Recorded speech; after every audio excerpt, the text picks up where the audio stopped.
చూస్ country delight, live better. ఇప్పుడే country delight యాప్ని download చేసుకోండి. నమస్తే, వెల్కమ్ టు సుమన్ టీవీ. నేను మీ సాయి భైరి. ఇప్పుడున్నటువంటి పరిస్థితుల్లో ప్రతి ఒక్క మనిషి కూడా ఏదో ఒక లోన్ తీసుకోవడం పరిపాటిగా మారింది. అది కార్ లోనా, వెహికల్ లోనా, లేకుంటే హోమ్ లోనా, లేకుంటే పర్సనల్ లోనా, ఏదైనా కానీ అవసరాన్ని బట్టి ప్రతి ఒక్కరు కూడా బ్యాంకింగ్లో ఏదో రకమైనటువంటి లోన్ తీసుకొని నెల నెల ఈఎంఐలు కడుతున్నటువంటి పరిస్థితి.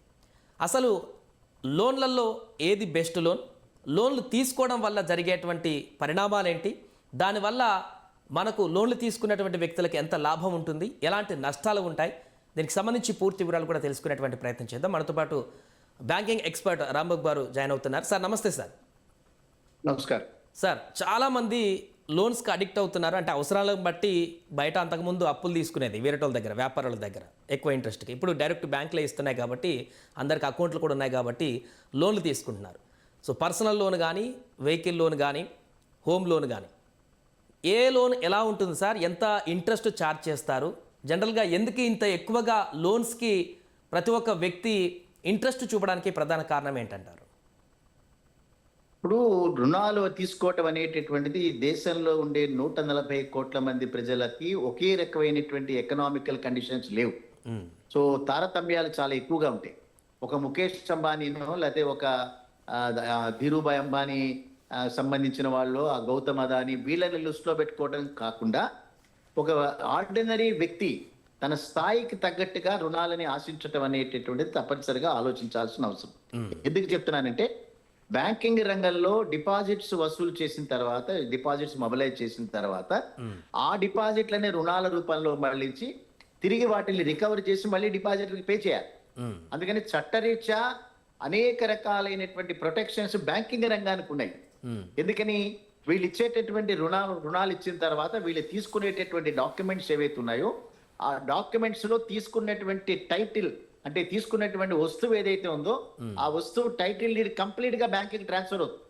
అంటే ఫర్ ఎగ్జాంపుల్, మీరు ఒక కారు తీసుకున్నారు, కారుకి సంబంధించినటువంటి రుణాలు, వడ్డీలు పక్కన పెడతాం. ఆ కారు ఎప్పుడైతే మీరు రుణం తీసుకున్నారో ఇది మొత్తం బ్యాంక్ కి మార్టిగేజ్ చేసేస్తారు కార్ని. అంటే ఎప్పుడైనా సరే కార్ని కనుక సీజ్ చేయాలంటే బ్యాంక్ కి 1 గంట సేపు సమయం చాలు. అంటే లైసెన్స్ అంతా వాళ్ళ దగ్గర ఉంటుంది, మనం వాడుతూ ఉంటాం. కంప్లీట్ గా ఒరిజినల్ పేపర్స్, సి బుక్లు ఇవన్నీ కంప్లీట్ గా వాళ్ళ దగ్గరే ఉంటాయి. అందుకని ఎప్పుడైతే మనం రుణం తీసుకుంటున్నామో మనం పేమెంట్ చేయగలిగినటువంటి పరిస్థితుల్లో మాత్రమే అంత మేరకే మనం ఆగాలి. ఇప్పుడు నా జీతం 2 లక్షల రూపాయలు ఉన్నా కూడా నేను 20 లక్షల రూపాయల వెహికల్కి వెళ్లాల్సినటువంటి అవసరం లేదు. కార్ని మనం కనుక ఫ్యామిలీ మెంబర్స్ తో ఒక సుఖప్రదమైనటువంటి జీవితాన్ని కొనసాగించడానికి 4-5 లక్షల్లో కూడా ఉంటాయి. ఎందుకనే చెప్తున్నానంటే, రేపు పొద్దున్న పరిణామాల్లో ఈ కార్ అనేటటువంటి యొక్క దానికి సంబంధించిన డాక్యుమెంట్స్ అని మన దగ్గర ఉండవు, అది బ్యాంకింగ్ రంగం లోపలికి వెళ్తాయి. అదే రకంగా హౌసింగ్ లోన్, మనం కొనుక్కున్నటువంటి హౌస్ అంతా కూడా బ్యాంకుగా మార్టిగేజ్ చేయబడుతుంది. అదంతా పేపర్స్ అన్ని, ఒరిజినల్ డాక్యుమెంట్స్ అన్ని బ్యాంకులో ఉంటాయి. సో ఇవన్నీ కనుక మనం చూసుకున్న రోజున తప్పనిసరిగా ఆలోచించి నిర్ణయం తీసుకోవాలి. ఒకవేళ ప్రయోజనం పొందేటటువంటి కుటుంబాలు కనుక ఆలోచిస్తే, బ్యాంకింగ్ లో వ్యక్తిగతమైనటువంటి రుణాలు ఉన్నాయి, ఇవి చాలా ఎక్కువ వడ్డీతో కూడుకునేటువంటి రుణాలు. రెండోది ఎడ్యుకేషనల్ లోన్స్ ఉన్నాయి. ఇవాళ డాలర్కి 91 రూపాయలు ఎప్పుడైతే అది ఆల్ టైమ్ లోయెస్ట్ దానిలో పడిపోయిందో, 91 రేపు 95 అయ్యే ప్రమాదాలు ఉంటాయి.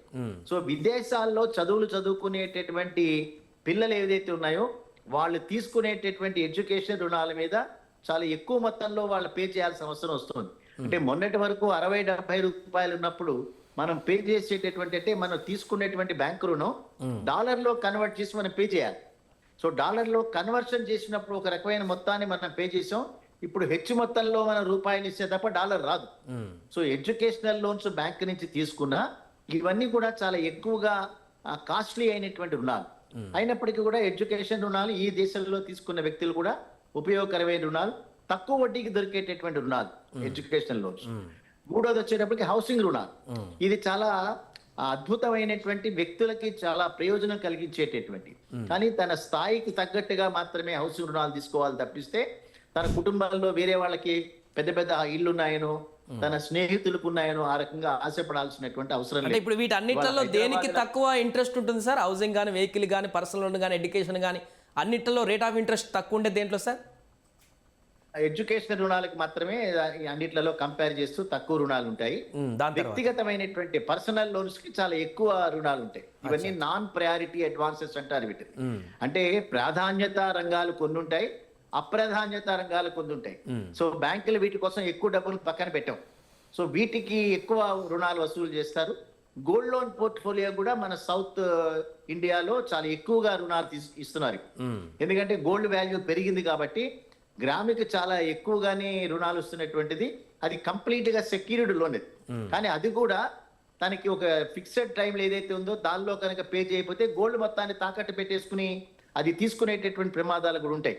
సో రుణం తీసుకున్న తర్వాత వ్యక్తిగత రుణమైనా లేదా గోల్డ్ లోన్ తీసుకున్న రుణమైనా తిరిగి దీన్ని ఎక్కడ మదుపు చేసామనేటటువంటిది ఇంపార్టెంట్. ఆ మదుపు చేసిన చోట కనుక వీడు పోగొట్టుకుంటే వీడు తీసుకునేటువంటి గోల్డ్ అంతా పోయేటటువంటి ప్రమాదం. సో దీనిలో వ్యక్తిగతంగా హౌసింగ్ రుణాలు మాత్రం చాలా ఉపయోగకరమైన రుణాలు. అది 9 నుంచి 9.5% మధ్యలో ప్రతి బ్యాంకుల నుంచి దొరుకుతాయి. వేరే వాటితో కంపేర్ చేస్తే అది చీపెస్ట్ రుణాలుగా ఉంటాయి. పర్సనల్ లోన్స్ తీసుకున్నా ఈ పర్సనల్ లోన్స్ ఎట్లా ఇస్తారు సార్? అంటే పర్సన్ సిబిల్ స్కోర్ ని బట్టి ఇస్తుంటారా, లేకుంటే ఆ జీతాన్ని బట్టి ఇస్తుంటారా, వ్యక్తుల యొక్క ఏ లోన్ అయినా సిబిల్ స్కోరే. ఓకే, సిబిల్ స్కోరు 720, 715 దాటకుండా ఎవరికి కూడా సిబిల్ కనుక ఇది అయితే రుణాలు వచ్చేటువంటి అవకాశాలు లేవు. సిబిల్ ని మళ్ళీ మనం మన చేతుల్లో ఏమి లేదు కదా పెంచుకునేటటువంటిది. సో అందుకే ఒక రుణం కనుక మనం ఒక financial institution, not only banks, even ఎన్బిఎఫ్సిలో మన రుణం తీసుకున్నా, ప్రైవేట్ బ్యాంకుల్లో రుణం తీసుకున్నా కూడా ఆ రుణం పేమెంట్ చేసేటటువంటి పరిస్థితుల్లో కనుక మనం అజాగ్రత్తగా ఉండి డిఫాల్టర్స్ గా ఉంటే మనకి మళ్ళీ ఏ బ్యాంకులో కూడా లోన్ లభించేటటువంటి అవకాశాలు కల్లా. అందుకని ఎవరికైనా గ్యారంటీ నిలబెట్టేప్పుడు కూడా సో లోన్ రీపే చేయడం అంటే బారోవర్ గానే ఉండాల్సిన అవసరం లేదు. మీరు తీసుకున్నటువంటి లోన్ కు ఒక గ్యారంటర్ గా నేను నిలబడినప్పుడు, మీరు డిఫాల్టర్ గా అయినప్పుడు గ్యారంటర్ గా నా సిబిల్ స్కోర్ కూడా కింద పడుతుంది. సో అప్పుడు నాకు రుణం దొరికేటటువంటి అవకాశం ఉండదు. ఎక్కడైనా కనుక నేను రుణం తీసుకున్నప్పుడు దాన్ని స్టాప్ చేస్తారు, ఇది క్లోజ్ చేస్తే తప్ప మళ్ళీ ఇచ్చేటటువంటిది కాదు. అందుకని ఈ దేశంలో గడిచినటువంటి 10 సంవత్సరాల కాలంలో ఆర్థిక పరమైనటువంటి ట్రాన్సాక్షన్స్ ఏవైనా కనుక మనం చేయాలంటే సిబిల్ స్కోర్ అనేటటువంటిది తప్పనిసరి. ఇప్పుడు హౌసింగ్ లోన్ కూడా కంపల్సరీ సిబిల్ స్కోర్ ఉండాలా సార్? హౌసింగ్ లోన్ ఎందుకంటే దానికి షూరిటీ ఉంటుంది కదా ఆల్రెడీ. షూరిటీ ఉన్న అన్లెస్ బారోవర్ కనుక సిబిల్ స్కోర్ కనుక 720, 715 కనుక దాటకపోతే అతనికి హౌసింగ్ లోన్ కూడా అర్హత లేదు. అందుకని గ్యారంటీ ఇచ్చిన ఈ హౌస్ ను మార్టిగేజ్ చేసినా కూడా రీపేమెంట్ కెపాసిటీ చేసేటటువంటి వాళ్ళ యొక్క క్రెడిబిలిటీ కూడా, అంటే ఫైనాన్షియల్ ఇంటెగ్రిటీ సరిగ్గా కనుక లేకపోతే వాళ్ళకు కూడా రుణాలు వచ్చేటటువంటి అవకాశాలు లేవది. సో హౌసింగ్ లోన్ రుణాలు చాలా విరివిగా ఇస్తున్నారు. అది ముఖ్యంగా పబ్లిక్ సెక్టార్ రంగ బ్యాంకుల్లో తీసుకుంటే వాళ్ళకి అడ్వాంటేజ్ ఏంటంటే అందులో హిడెన్ ఛార్జెస్ ఉండవు. అంటే వడ్డీ మీద ఇంకొక చక్కెర వడ్డీ లాంటివి వేసేటటువంటి అవకాశం, hidden service charges public sector బ్యాంకుల్లో ఉండవు. కానీ ప్రైవేట్ సెక్టార్ బ్యాంకుల్లో కనుక రుణాలు కనుక తీసుకుంటే దానిలో మనం ఊహించినటువంటి సర్వీస్ ఛార్జెస్ వాళ్ళు కలెక్ట్ చేసేటటువంటి ప్రమాదాలు ఉంటాయి. ఒకసారి తీసుకున్న తర్వాత మళ్ళీ మనం దాన్ని రీపేమెంట్ చేయలేం. ఒకవేళ మధ్యలో కనుక మనకి ఏదైనా కనుక డబ్బు కనుక మనకు వస్తే దాని మొత్తంలోని రీపే చేసే అవకాశం పబ్లిక్ సెక్టార్ రంగ బ్యాంకుల్లో ఉంటుంది. అదే ప్రైవేట్ బ్యాంకుల్లో కనుకైతే మధ్యలో రీపేమెంట్ చేసే అవకాశం మాత్రం కనిపించదు. Right sir, thank you so much sir. అది ప్రస్తుతం లోన్స్కు సంబంధించినటువంటి పూర్తి వివరాలు, ఏ లోన్ తీసుకుంటే ఎలాంటి అడ్వాంటేజ్ ఉంటుంది, ఏ లోన్ ఎందుకు బ్యాంకులు ఇస్తాయనేది కూడా రాంబాబు గారు చాలా చక్కగా వివరించారు. మరిన్ని ఇలాంటి ఇంట్రెస్టింగ్ బ్యాంకింగ్ అప్డేట్స్ కోసం చూస్తూనే ఉండండి సుమన్ టీవీ.